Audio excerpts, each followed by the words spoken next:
Assalamualaikum warahmatullahi wabarakatuh. Ila hadrati Rasulillah Muhammadin sallallahu alaihi wasallam wa ila walidina wa ila muallif hadzal kitab wa li jami'i hajatina al-kiram. Lahumul Fatihah. A'udzu billahi minasyaitonir rajim. Bismillahirrahmanirrahim. Alhamdulillahirabbil alamin arrahmanir rahim maliki yaumiddin. Iyyaka na'budu wa iyyaka nasta'in. Ihdinas siratal mustaqim. Siratal ladzina an'amta 'alaihim ghairil maghdubi 'alaihim waladdallin. Alhamdulillahilladzi an'amana bi ni'matil imani wal islam wal a'malis sholihati wal ihsan wa kafa biha min ni'mah. Wassalatu wassalamu ala khairil anam wa sayyidil insan nabiyina Muhammadin sallallahu alaihi wasallam wa ala alihi wa ashabihi al-kiram. Qalu subhanaka la ilma lana illa ma 'allamtana innaka antal 'alimul hakim. Qala rabbi shrah li sadri wa yassir li amri wahlul 'uqdatam min lisani yafqahu qawli waj'al li waziran min ahli. Shadaqallahul 'azim. Amma ba'du. Bapak Ibu jamaah salat subuh rahimakumullah. Alhamdulillah tsumma alhamdulillah, kita masih diberi sehat pada pagi hari ini tanggal 22 bulan Safar. Kita masih bisa melaksanakan kewajiban kita sebagai seorang hamba, yakni menghambakan diri kepada Allah, menjalankan apa yang diperintahkan Allah. Mudah-mudahan apa yang kita lakukan ini menjadikan kita lebih pandai bersyukur kepada Allah Subhanahu wa ta'ala. Shalawatullah wa salamuhu semoga tetap terlimpahkan pada Nabi kita Nabi Agung Muhammad sallallahu alaihi wasallam. Ketiga kalinya bismillah, niat istiqomah, niat wiridan, ngaji selagi nyawa masih dikandung badan. Mudah-mudahan niat kita ngaji menambah wawasan agama ini menjadikan kita hamba Allah yang semakin dicintai dan dicintai oleh Allah Subhanahu wa ta'ala. Karena Rasulullah pernah berpesan, orang itu akan tetap menjadi orang yang baik selagi dia masih mau menerima nasihat dari orang. Orang itu akan jadi orang yang bagus madam selagi orang itu masih menerima nasihat dari orang atau diberitahu orang. Wong iku pokok jigelem kan dikandani, jigelem dikandani, insya Allah dadi wong apik. Nek wong kok wis gak gelem dikandani, naudzubillah niku tandane gak hati-hati. Mari kita lanjutkan kajian kita, kajian fikih at-tarhib pada pagi hari ini. Kita awali dulu dengan berdoa dengan senandung Al-Quran. Bismillahirrahmanirrahim. Allahumma arhamna bil Quran waj'alhu lana imaman wa nuran wa hudan wa rahmah. Allahumma dhakkirna minhu ma nasina wa 'allimna minhu ma jahilna warzuqna tilawatahu ana al-layli wa atrafan nahar waj'alhu lana hujjatan ya rabbal alamin. Alhamdulillah. Mari kita mulai waktunya tidak banyak, karena walaupun subuhnya semakin malam, tapi paginya juga semakin cepat. Ini kalau orang berpuasa lumayan. Jadi kalau subuh itu fajar sodik, sekarang pukul 3 lebih 52 atau 53 menit. Itu maghribnya masih tetap jam 17 lebih 26. Jadi hampir 13 jam udah, 13 jam lebih, hampir 14 jam. Lumayan. Nah, seperti saat ini subuh habis itu pukul 5 lebih 4 kalau nggak salah. Jadi jam 5 subuh. Ini tadi saya lihat waktu sholat duha itu pukul 5 lebih 32, setengah 6 wis duha. Ini karena memang perputaran matahari. Jadi membuat jadwal sholat itu kaitannya bukan dengan bulan, kaitannya dengan matahari. Jadi tidak bisa kita meninggalkan bulan-bulan Masehi, nggak bisa. Lah ini gak usah adik dilokno. Biasanya ada yang opo tahun Islam, bukan, semuanya itu yang membuat adalah Allah. Kalau panjenengan membuat jadwal sholat itu, kalau anak-anak sekolah itu di sekolah agama itu diajari bagaimana cara membuat jadwal sholat, itu menggunakan matahari, gitu, menggunakan matahari. Makanya kita tidak bisa kemudian gak mau menerima kalender Masehi, nggak bisa. Jadi kalau memang waktu itu berbatas, mungkin ngaji nggak sampai 1 jam gitu. Bismillahirrahmanirrahim. Kita lanjutkan, masih kaitannya dengan sholat Jum'ah, kemarin belum selesai. Saya ulang sedikit. Wasyaro itu fi'luha, syarat-syarat pelaksanaan sholat Jumat itu salah satu, ada 3. Pertama, antakunal baladu misron au qaryatan. Pelaksanaan sholat Jum'ah kemarin sudah ini diadakan di suatu desa atau kota, artinya satu daerah, satu dusun, umpamanya Kusagra, ini dianggap satu kampung gitu. Maka yang menganggap Kusagra ini satu kampung, di sini bisa dilaksanakan sholat Jum'ah dengan syarat orangnya memenuhi persyaratan untuk Jumatan itu. Kalau tidak, umpamanya nggak sampai 40 kalau menurut Syafi'i, maka dipersilahkan kalau tidak jauh ke kampung lain. Kemarin saya baca, ada anak pulang dari pondok, rumahnya di daerah Bengkulu, untuk menuju ke masjid yang di luar desanya itu jauh, melewati hutan. Maka karena pingin desanya itu ada sholat Jumat, tidak sampai 40 orang di desa itu, ada sekitar hanya 10 rumah. Kemudian santri yang pondok tadi itu tanya, apakah boleh kami dirikan agar tidak merasa berat gitu. Maka dijawab dalam bahsul masail, pembahasan masalah-masalah yang tidak ada di dalam syariat, itu diperbolehkan. Kenapa? Satu, karena kita tidak harus mengikuti Syafi'i dan sudah memenuhi satu kampung. Yang kedua, masyakoh, merasa berat kalau menuju ke kampung lain. Nah, ini sehingga diperbolehkannya kita melaksanakan sholat Jumat.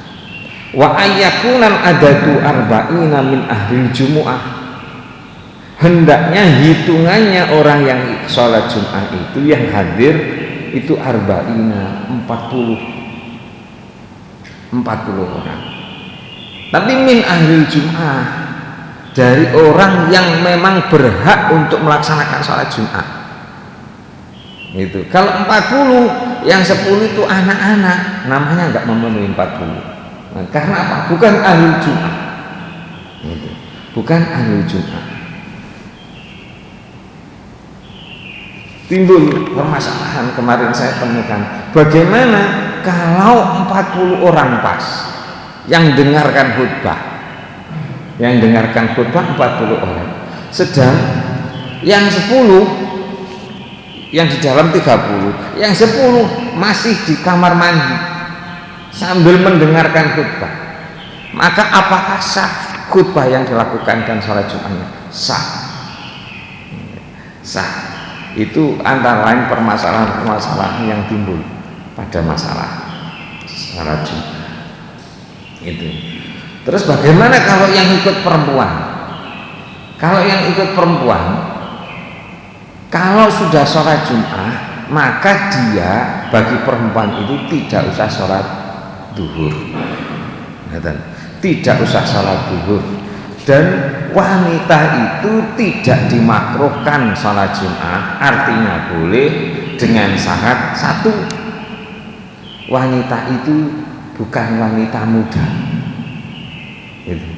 Wanita itu bukan wanita muda, dan bahasanya saya tulis itu adalah wanita itu sudah, menurut saya sudah tidak menarik, menurut gak enak. Mungkin karping tidak menarik itu terkadang-kadang tuwek tapi tidak menarik, Pak. Itu bahasanya itu wanita itu tidak menarik, atau mungkin bahasanya itu lek wong wedo ayu melok sholat Jum'ah makruh. Kenapa? Karena pelaksanaan sholat Jum'ah itu akan seperti hari raya, itu akan bersamaan dengan orang laki-laki karena yang wajib laki-laki dan banyak.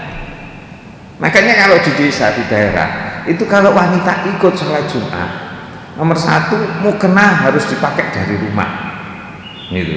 Nomor satu harus dipakai di rumah dan disediakan bilik yang tidak terlihat sama sekali oleh bapak-bapak gitu. Nah, itu permasalahannya wanita. Jadi kalau perempuan sholat Jum'ah itu boleh, tapi bagi yang masih muda dan masih menarik, hukumnya makruh. Menarik hati, bukan menarik itu. Nah, itu jadi kalau sholat biasa bagaimana? Kalau sholat biasa dibatasi dengan hadis Nabi itu, jangan kau larang wanita-wanitamu untuk sholat jamaah di masjid.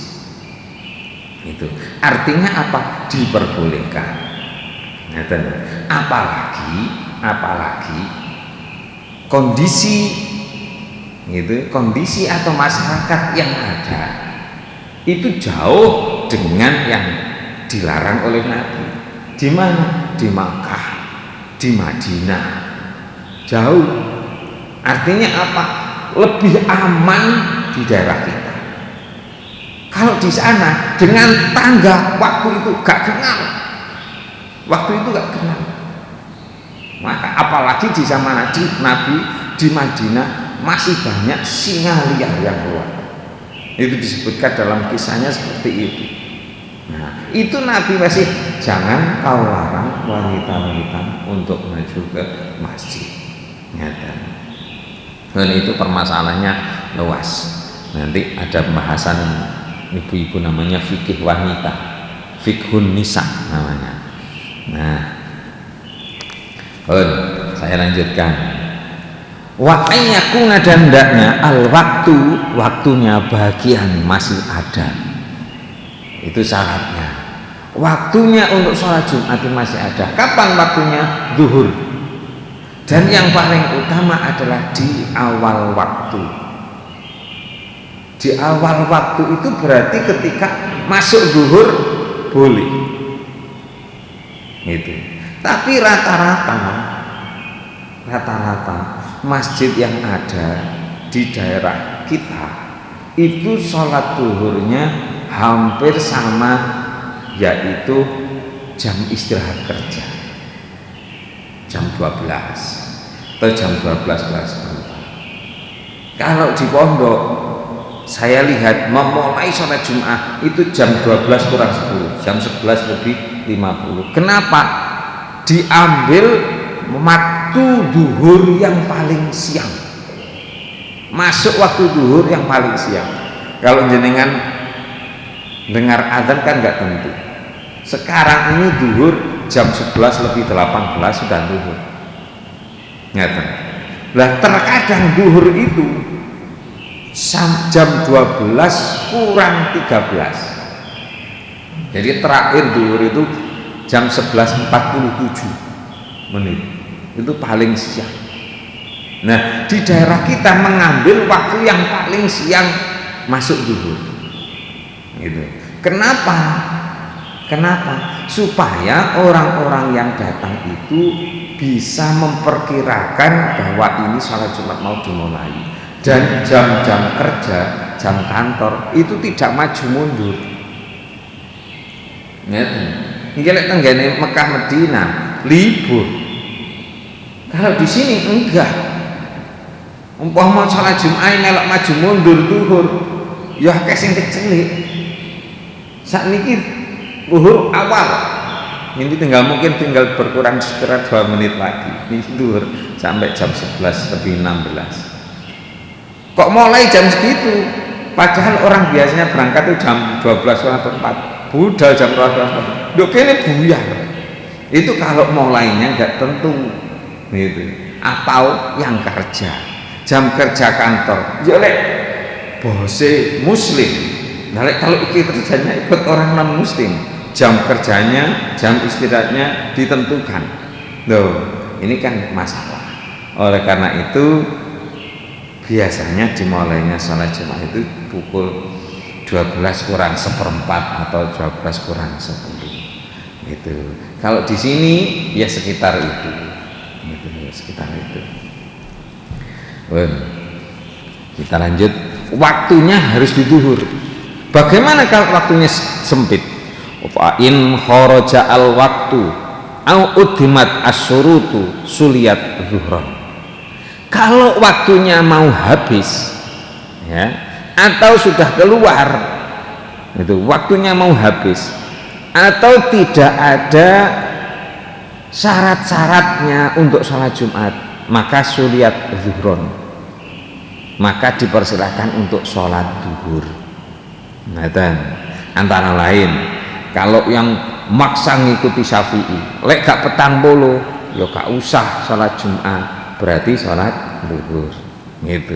Atau waktunya sedikit, iki lek digawe khutbah, sak singkat-singkatnya khutbah, umpama digawe sholat hanya 2 rakaat, waktunya habis, maka dipakai untuk sholat duhur, gak usah sholat Jumat. Ngaten.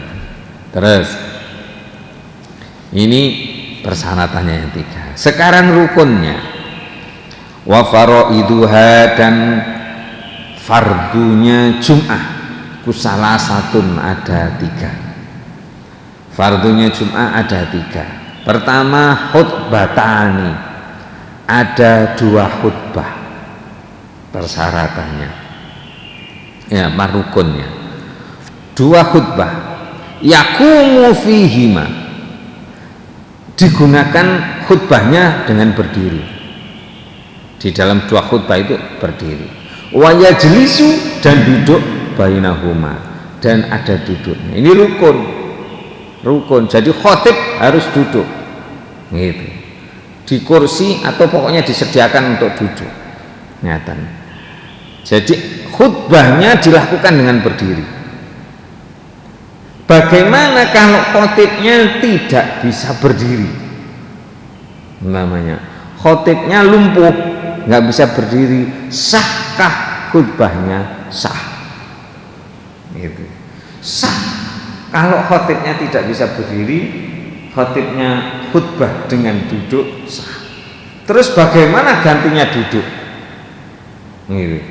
Dalam permasalahan itu disebutkan apa harus tidur gitu. Karena kan orang kalau tidak bisa berdiri duduk salatnya, kalau tidak bisa duduk tidur gitu kan gitu. Apakah diganti dengan tidur kalau khutbahnya tidak bisa sambil berdiri? Enggak. Kalau khutbahnya sambil duduk, gantinya duduk antara dua khutbah itu adalah berhenti sejenak. Itu hanya diganti dengan berhenti sejenak. Berhenti sejenak itu sepanjang apa? Di sini disebutkan dalam hadis-hadisnya. Sepanjang kita tumak ninah. Tumak ninah itu orang cukup untuk membaca subhanallah. Itu sudah cukup. Nah, itu sudah cukup. Nah, coba kita lihat dulu dasar-dasarnya. Yang ini Rawa Bukhari wa Muslim, diriwayatkan oleh Imam Bukhari dan Imam Muslim an Ibnu Umar radhiyallahu anhuma qala kana Nabi sallallahu alaihi wasallam yahtubu qa'iman tsumma yaqudu tsumma yaqumu kama taf'alunal an. Kata Ibnu Umar, Rasulullah dulu khutbah dengan berdiri, kemudian tsumma yaqudu, kemudian Nabi duduk, tsumma yaqumu, kemudian Nabi berdiri, kama taf'alunal an, seperti apa yang kalian lakukan sekarang. Ini aturan khutbah yang dilakukan oleh Nabi itu. Adapun sholat 2 rakaat setelah sholat Jum'ah fi jama'atin, dengan jamaah, itu adalah sudah menjadi sepakat ijtima. Jamaah di sana adalah seperti hadis yang diriwayatkan oleh Umar radhiyallahu anhu annahu qala sholatul jum'ati rakaataini. Sholat Jum'ah itu hanya 2 rakaat. Ala lisani Muhammadin, itu adalah menurut lisan Nabi Muhammad. Adapun untuk dilakukan dengan jamaah, al jum'atu hakun wajibun ala kulli muslimin fi jama'atin. Sholat Jum'ah itu hakun, harus, wajibun, wajib, ala kulli muslimin, bagi setiap orang Islam laki-laki gitu, fi jama'atin, dengan berjamaah. Makanya ada kata-kata jamaah di sini. Imam Abu Hanifah sholat Jum'ah itu tidak harus 40, pokoknya jenenge jamaah sah Jum'ah. Imam Suyuti 4 orang cukup. Soalnya lek angger jamaah, lek wong loro lucu. Kok sijine khutbah, sijine adzan. Man terus ngaten guru teko rene khutbah, aku iki khutbah sapa terus jamaah. Agak lucu. Makanya gitu. Semua imam punya dasar. Imam Syafi'i juga punya dasar dalam memutuskan khutbah itu 40 orang. Ini sholat Jum'ah itu dilakukannya dengan berjamaah. Itu dilakukan 2 rakaat. Kita lanjut. Wahai atuha, karena ada permasalahan-permasalahan ini yang harus diselesaikan. Ada hal-hal yang mungkin tidak terfikirkan. Wahai atuha, dan sunah-sunahnya Jum'ah. Sunah-sunahnya Jum'ah itu arba'u khisolin, ada 4. Hay'ah itu sunah yang berbentuk tingkah, itu namanya hay'ah. Lek jenengan badhe Jumatan sing disunahno napa mawon, itu nomor 1 al-ghuslu, mandi. Al-ghuslu, mandi. Mandi Jumat itu boleh mulai kapan? Mulai masuk subuh. Ini sudah boleh. Jadi kalau jenengan sholat subuh, sebelum sholat subuh jenengan mandi di hari Jumat sekalian, aku mandi besar, boleh, mulai dari fajar sotik gitu. Jadi mulai masuk subuh. Ini baik bapak maupun ibu, walaupun ibu-ibu nggak sholat Jumat, sunnah hukumnya mandi besar di hari Jumat. Ngeten. Waktunya adalah mulai subuh sampai khutbah, pelaksanaan khutbah. Ngeten. Al-huslu, mandi. Bagaimana yang bagus? Yang bagus mandi itu adalah ketika mau berangkat Jumat, yang afdol. Kenapa? Karena niatnya sholat Jumat itu mau berkumpul dengan orang, maka dipersilahkan atau diperintahkan untuk membersihkan diri. Ngaten tuh. Koyoke begitu mahal mandi. Iya, bagi panjenengan boten. Kenapa? Karena air berlimpah.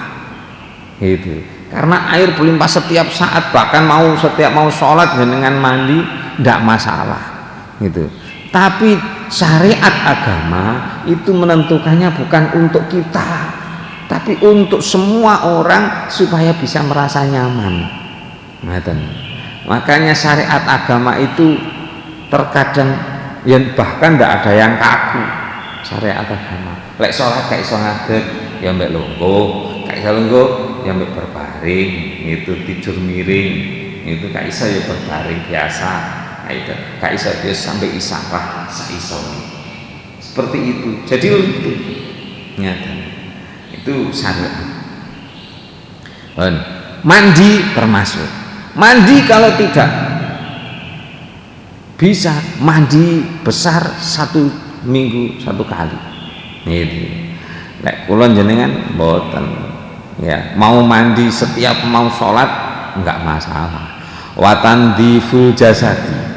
Berikutnya, watandiful jasati, dan membersihkan badan. Membersihkan badan itu ada rangkaiannya di sini, yaitu lubsus siyabil bid antara lain. Selain membersihkan badan, itu ada lubsus siyabil bid, memakai baju putih. Itu sunnah. Gitu. Sunnah untuk pelaksanaan sholat Jumat. Sunnah itu berarti mau gak putih gak apa-apa.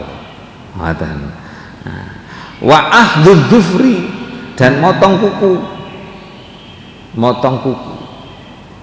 Kemudian watibi, dan pakai minyak wangi. Motong kuku di sini kaitannya di dalam sarahnya ini, sarahnya tadhib ini adalah mencukur bulu kemaluan, sunnah di hari Jumat.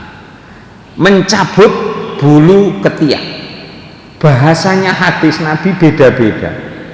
Ora kabeh cukur, enggak. Ora kabeh mencabut, enggak.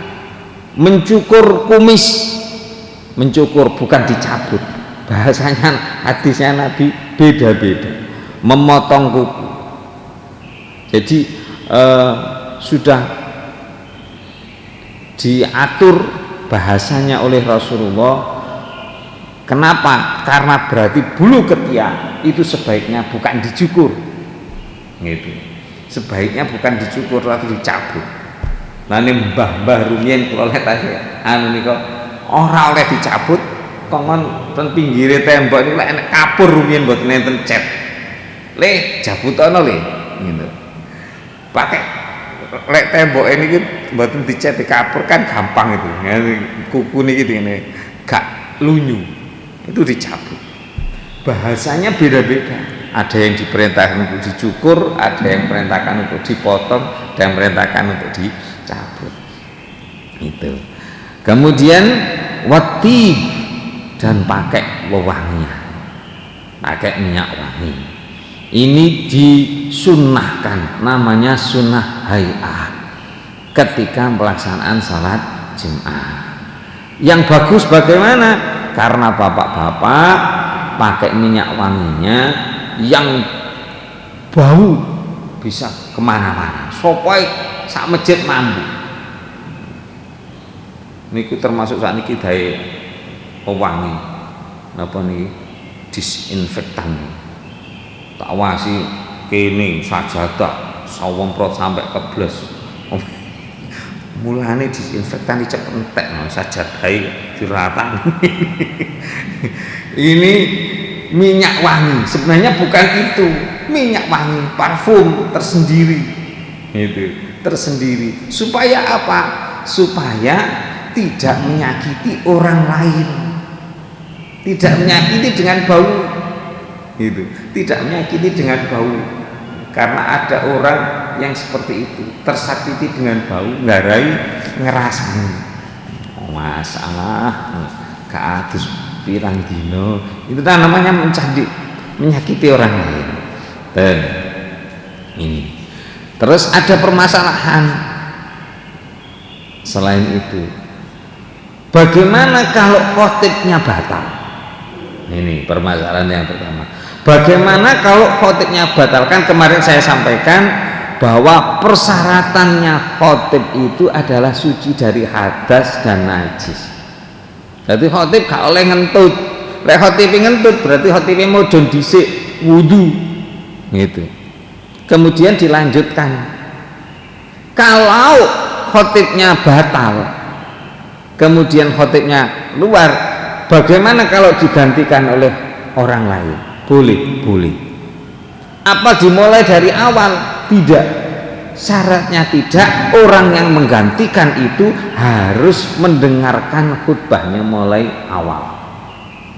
Jadi tahu rukun, syarat rukunnya khutbah itu tahu, termasuk hamdalah, sholawat itu tahu, itu ikut mendengarkan, maka sah khutbahnya, tidak usah diulang dari awal. Khotibe batali kepentut, mari kepentut, khotibe nang jeding buang air besar. Lek ngenteni khotib gak balik-balik, bagaimana?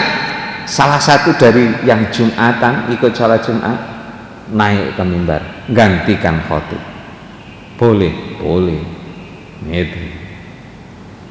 Nah, kalau sudah dibaca semua rukun-rukunnya sama khotib, ya tinggal barakallah, ya langsung ditongani, boleh, boleh. Tapi persyaratannya yang menggantikan harus mendengarkan khutbah dari awal. Itu yang jadi masalah itu. Yang masalah lain, lah wong sing ngrungokno keturun kok sing Jumatan ngantuk. Itu makanya khotib itu tidak boleh lama. Khotib itu khutbah Jumat nggak boleh lama. Bahkan tidak boleh lama sebenarnya khutbahnya daripada sholat. Itu sebenarnya, itu sebenarnya. Nah, yang jadi masalah kemudian khutbah yang mana?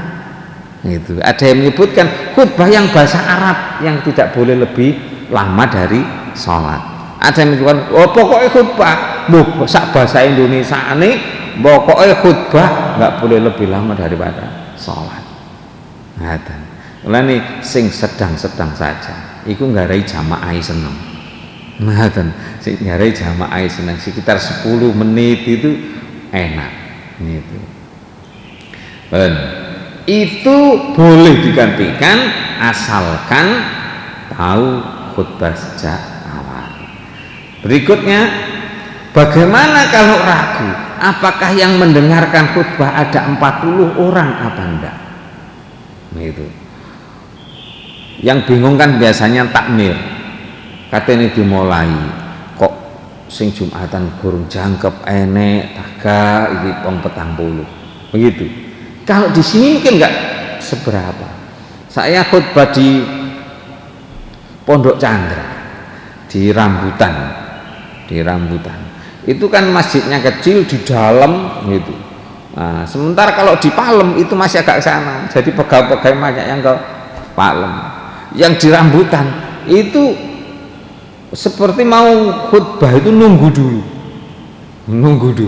iki senek turun. Kalau ragu bagaimana? Apakah yang mendengarkan ada 40 orang? Itu bagaimana?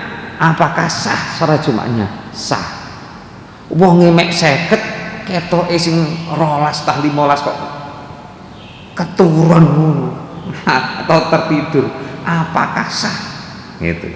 Sah khutbahnya. Gitu. Khutbahnya dianggap sah. masalah lain lagi. Yang dengar khutbah ada yang di luar masjid. Bagaimana? Apalagi kalau masjidnya nggak muat gitu. Kalau sekarang mungkin nggak masalah. Di dalam fikih itu disebutkan kalau khutbahnya nggak pakai pengeras. Kenapa? Ya tidak selamanya kita pakai pengeras. Dan makanya sampai diusahakan genset sampai supaya bisa mendengar. Bagaimana kalau khutbahnya itu didengarkan oleh orang yang ada di luar masjid? Gitu. Apakah sah? Gitu. Kalau yang lain, yang 20 di dalam, yang 20 di luar, gitu. Apakah sah? Boleh, gitu. Boleh, asalkan Jum'ahnya yang ikut sholat Jum'ah jumlahnya tidak pas-pasan, gitu. Gitu. Tidak pas-pasan. Terus bagaimana kalau khutbahnya bahasa Arab? Nah, gak diterjemah. Bagaimana? Apakah sah? Gitu. Karena saya pernah sholat Jum'ah di saudara itu kebetulan LDII, Darul Hadis. Jenengan lek nantos derek sholat menika mboten nenten bahasa Indonesia. Jadi cowopet. Makanya begitu saya bertamu, monggo budal Jumatan riyen. Nah, terus dijak Jumatan mawon.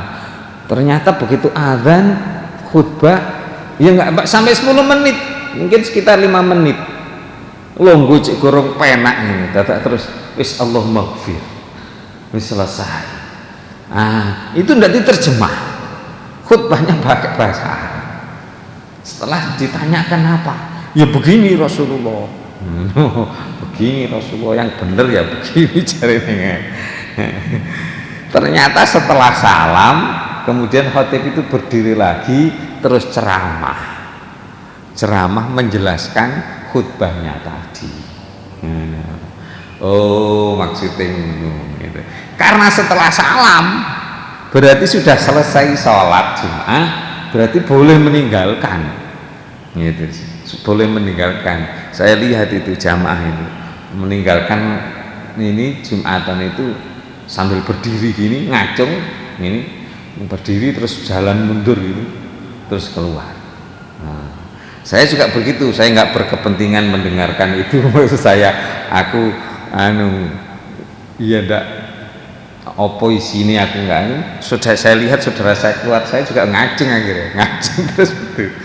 Nah, itu yang jelas khutbahnya tidak pakai bahasa Indonesia, khutbahnya pakai bahasa Arab. Apakah boleh? Boleh, karena persyaratannya adalah mendengarkan khutbah. Urusan faham mbek itu gak diurus. Jadi sing penting ngrungokno. Sing penting ngrungokno. Masalah paham ambek sing gak ya gak urusan. Lah jenengan tek tenggene Mekah Madinah niku lha kan gak diterjemah. Di sana jenengan ireng sing khutbah buanter kok wah. Terus jenengan ini apa? Gak paham. Ancene gak diterjemah. Lah diterjemah apalah bingung sing nerjemah pirang bahasa iku kok. Wong sing Jumatan mau saat dunia. Bagaimana? Ya pokoknya kita mendengarkan. Yang wajib itu mendengarkan. Pahami ora ngurus.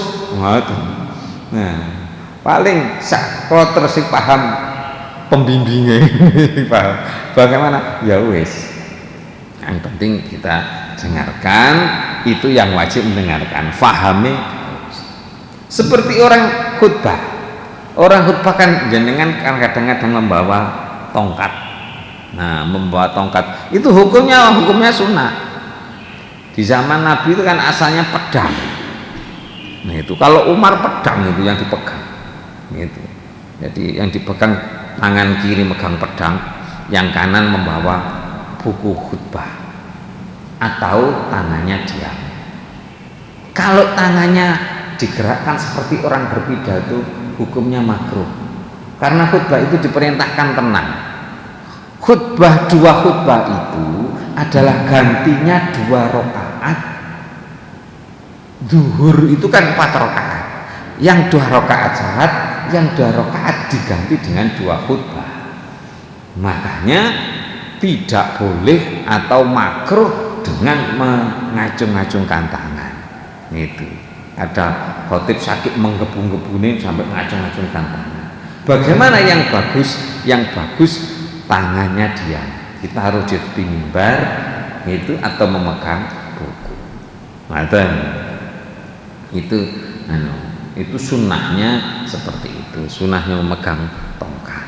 Karena sekarang nggak perlu, ya nggak usah megang tongkat, nggak apa-apa. Gitu. Kanggo apa? Supaya lebih wibawa. Khutbah itu perlu didengar oleh orang-orang. Seruan kita bertakwa dan menganjurkan bagaimana apa yang harus dilakukan itu perlu wibawa. Mulane kadang-kadang enten gus-gus yai-yai ini kok lek ceramah, lek ngaji, ngoten kan alah kadek wasi klambi. Wis klambine sak-sake. Kados jenengan lek aktif mirangaken Gus Bahak. Gus Bahak niku lek jenengan ngaji lek live utawa lek jenengan pirsani rasukane. Mesti kayak putih biasa. Kopi sak pencak. Sak toto-totone. Kadang penceng, kadang rambutnya menutupi. Itu kenapa? Karena beliau tidak peduli, Pak. Mbok biji aku piye, Mbah piye, enggak peduli. Kalau mungkin sekelas-kelas kita gitu jek gawe aji ning raga saka busana lah ngoten supaya lebih diperhatikan kok gawe klambi pancet piye. Orang-orang begitu wis gak ngereken. Gitu. Saya punya guru itu namanya Gus Isom. Gus Isom itu cucunya Yai Hasim. Ngaji seperti itu, diundang nang diae klambine kadang klambi lengen cekak niki, lengene sak menten. Ngoten niku kadang-kadang enek sing suwek barang. Kenapa? Orang-orang sudah tidak melihat itunya, melihat isinya. Melihat isinya. Nah, itu makanya lek kelase durung mungkin ya perlu memperhatikan itu. Lek kelase durung karena orang mendengar itu kadang-kadang perlu ada perhatian. Nah, lek kados Gus Bahak ngoten niku ora mbok shooting mbok YouTube orang ngereken. Ngoten inganane pas diundang niku Quraisy Shihab niku ngoten. Jadi gak ngereken bah di shooting bah di saya nggak peduli saya nggak punya WA ngaten gak duwe itu. Kenapa? Karena saya nggak butuh itu. Saya yang penting ngajar, yang penting ngaji ngaten. Karena isinya bagus.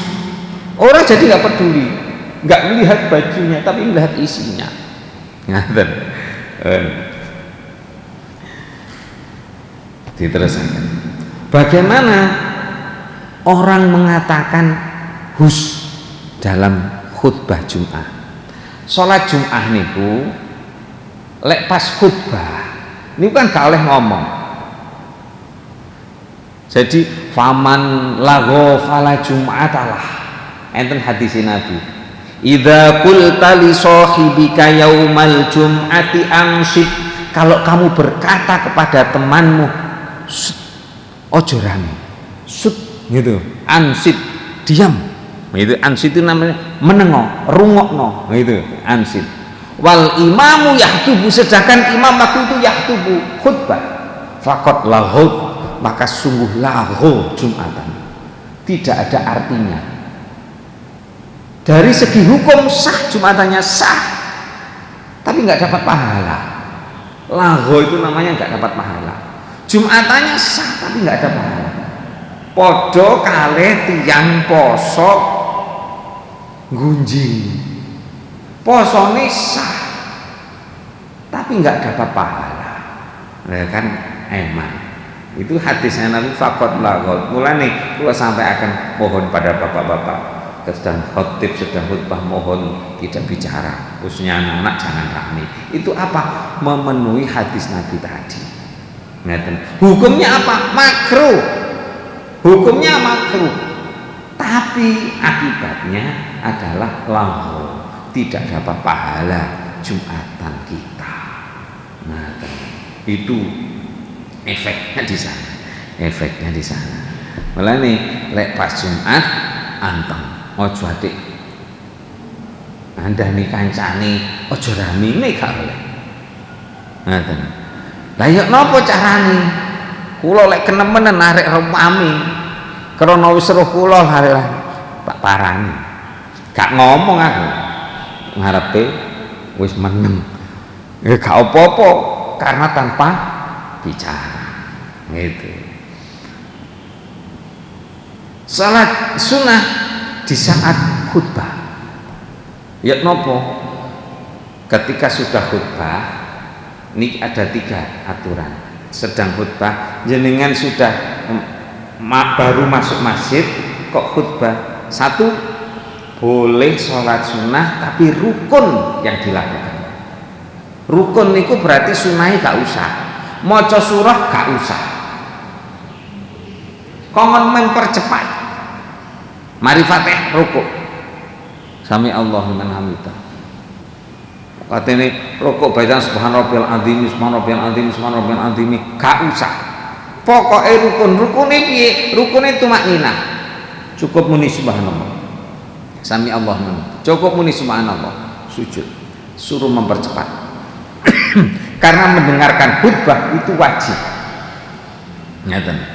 Yang kedua, bagaimana kalau khutbahnya mau selesai?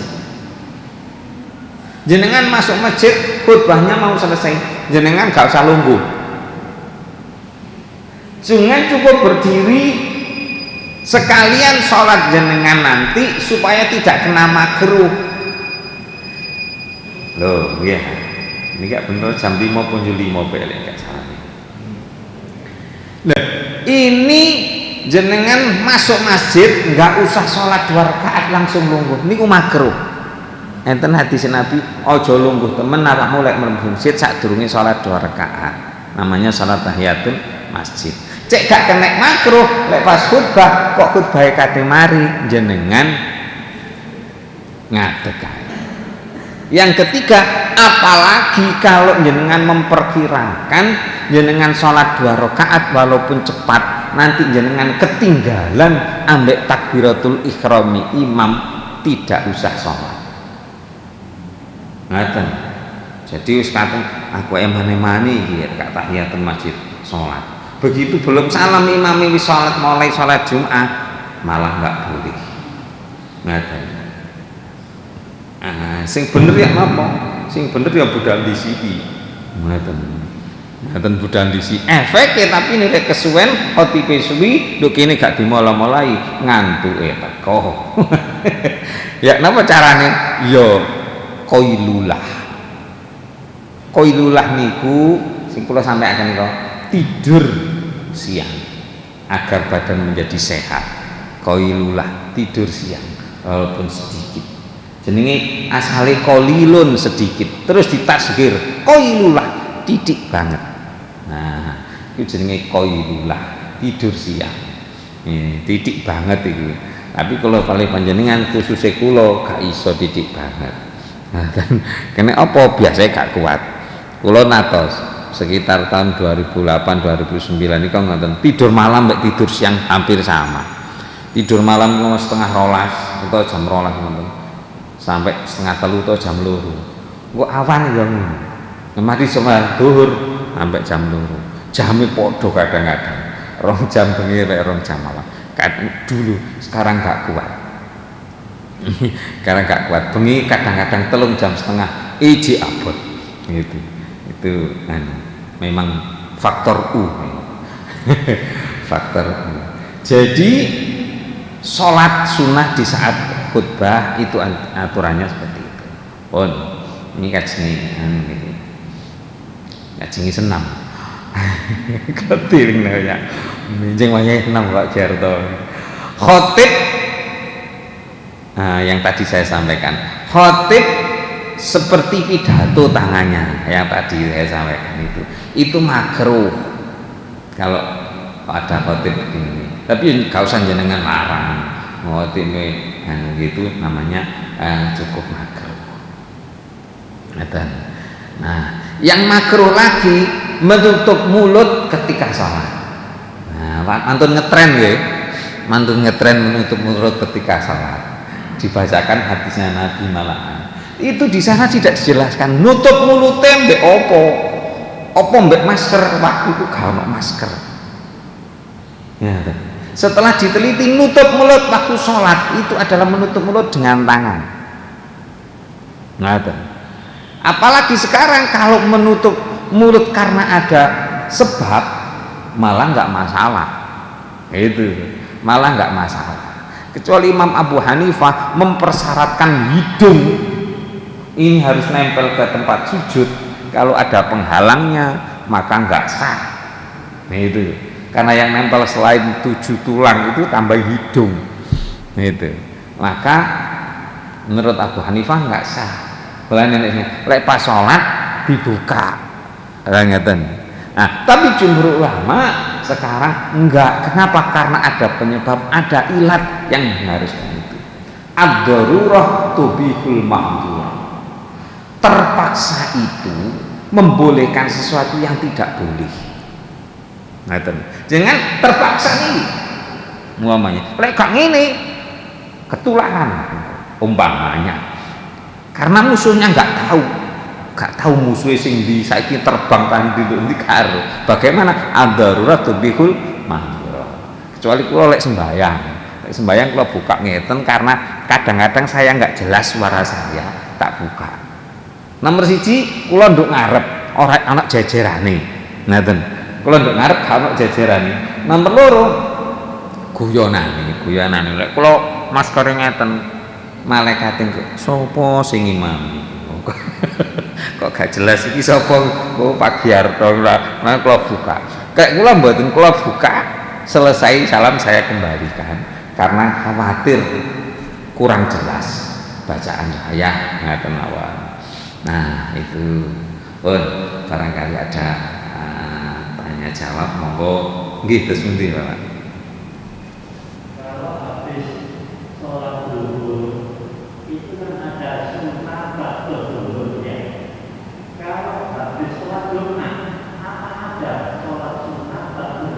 Oh, okay. Terima kasih. Sholat sunnah ba'da duhur itu 4 rakaat. Yang 2 rakaat mu'akkadah lah, sunnah mu'akkadah. Yang 2 rakaat ghairu mu'akkadah. Artinya yang mu'akkadah itu ditekankan. Gitu, ditekankan. Kemudian yang 2 rakaat lagi ghairu mu'akkadah, tidak seberapa ditekankan. Jadi boleh sholat sunnah ba'da duhurnya 4 rakaat, 2 rakaat salam, 2 rakaat salam. Kalau mau sholat sunnah lagi tidak ada larangan. Bahkan asalnya sholat tasbih itu siang antara duhur sampai asar itu sholat tasbih. Kalau nggak salah asbabul wurudnya Nabi melakukannya itu. Gitu. Jadi sholat sunnah yang tidak dilarang itu adalah sholat sunnah yang tidak waktu dilarang. Jangan sholat hajat mantun duhur angsal, sholat taubah mantun duhur angsal, sholat tasbih angsal, sehingga oleh sholat tahajud atau sholat duha nggak boleh, nggak ada larangan. Yang tidak boleh setelah asar. Nggih. Iya. Iya. Oh, nggih. Oh, terima kasih. Dalam fikih, sholat Jum'ah itu gantinya sholat duhur. Itu gantinya sholat duhur.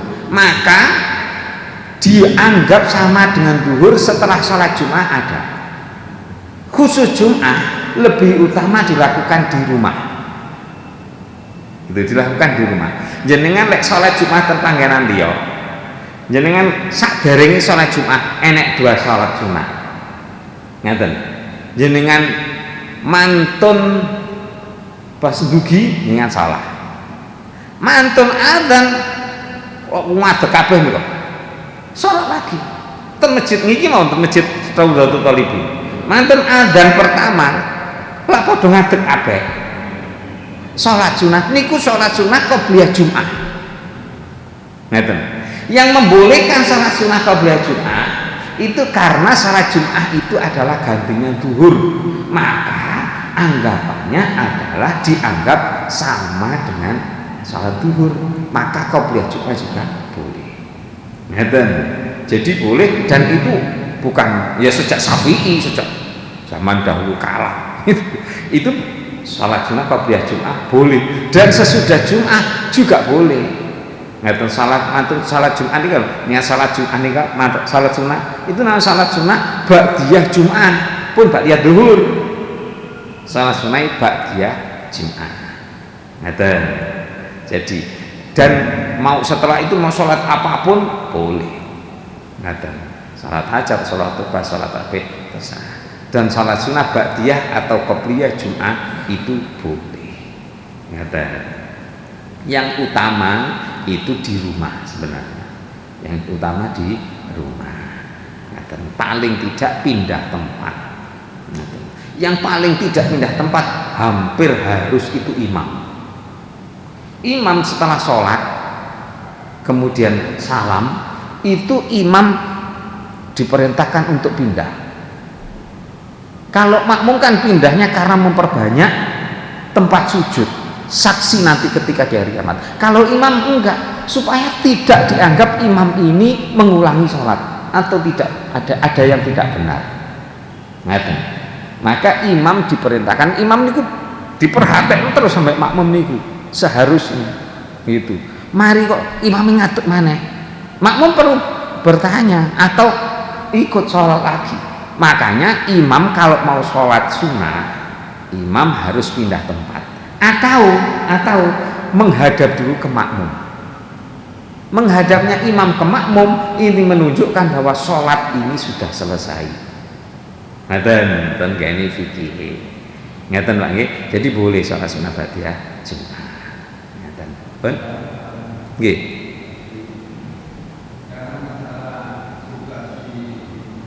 Pak, nggih.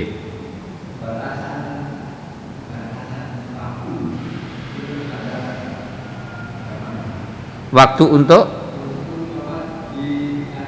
khotib, khutbah Jumatnya.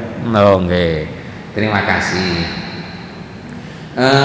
Waktu sebenarnya nggak ada batasan, yang jelas lebih cepat itu bukan masalah menularnya sebenarnya kalau hubungannya khotib khutbah itu bukan, supaya orang-orang itu berkerumunnya tidak terlalu lama gitu. Itu yang membuat aturan adalah ya pemerintah itu. Kalau khutbahnya tidak masalah, hanya tetap sunnahnya khutbah Jumat ojo suwi seperti itu. Khutbah Jumat itu bukan ceramah. Bukan. Khutbah Jumat itu bedanya dengan pidato beda. Khutbah Jumat itu banyak dasarnya, banyak dalilnya, banyak ayatnya, penjelasannya nggak lama. Itu khutbah. Ngeten. Lah lek kakean yo aja suwi-suwi. Menyampaikan ayat maksudnya apa sudah cukup. Ngeten. Itu bedanya antara ceramah dan khutbah. Ngeten. Termasuk Pak Arjo Rumin wekdal pelatihan khotib Jumat kali kula rumiyin jadi sampai akan itu. Bedanya khotib Jumat khutbah dengan ceramah itu. Kalau ceramah hadis digawe sak jam. Apa khutbah enggak. Gitu. Banyak dasarnya, banyak hadisnya, tapi bicaranya enggak banyak. Ngaten. Jadi masalah ini, tapi di sini insya Allah enggak sampai rata-rata 15 menit 20 menit. Di tempat lain itu tulisan yang saya hadapi ketika saya khutbah itu tidak boleh, mohon tidak lebih dari 25 menit. Aku ora bakal aku 25 sak sembayang wis kesuwen bagi saya gitu. Ngaten nggih. Sampun. Mudah-mudahan yang kita kaji manfaat. Ngaten nggih, yang mau senam supaya bisa senam. Al-Fatihah. Bismillahirrahmanirrahim. Alhamdulillahirabbil alamin arrahmanir rahim maliki yaumiddin iyyaka na'budu wa iyyaka nasta'in ihdinas siratal mustaqim siratal ladzina an'amta 'alaihim ghairil maghdubi 'alaihim waladdallin. Allahumma shalli wa sallim ala sayyidina Muhammadin nuri dadi sirri fi sayyidil asma'i wa sifatil ajmain. Alhamdulillahirabbil alamin. Allahumma lakal hamdu wa ilaikal mustaqal wa antal musta'an wa la haula wa la quwwata illa bika ya arhamar rahimin. Allahumma anfa'na bima 'allamtana wa 'allimna ma yanfa'una wa zidna ilma. Rabbana atina min ladunka rahmah wa hayyi lana min amrina rasyada. Rabbana atina fid dunya hasanah fil akhirati hasanah wa qina adzabannar. Sallallahu alaihi Muhammadin walhamdulillahirabbil alamin. Subhanakallahumma bihamdika asyhadu an la ilaha illa anta astaghfiruka wa atubu ilaik. Assalamualaikum warahmatullahi wabarakatuh.